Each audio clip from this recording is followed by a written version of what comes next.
শুভ সকাল বন্ধুরা, merry Christmas. আজকে 25 ডিসেম্বর।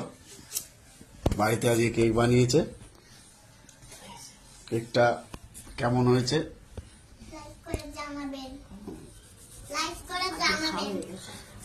সবাই, বাচ্চাগুলো সবাই কেক খাবে এসছে। কেমন আছে কেক?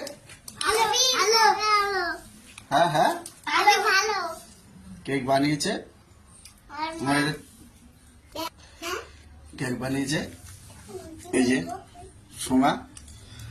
তোমার কেমন লাগলো কেক বানিয়ে? ভালো। কেমন হয়েছে সবাই কমেন্টে জানাবে। তোমারও কেমন আছে কেক? হ্যাঁ হ্যাঁ, দারুন। তাহলে খুব সুন্দর হয়েছে তো।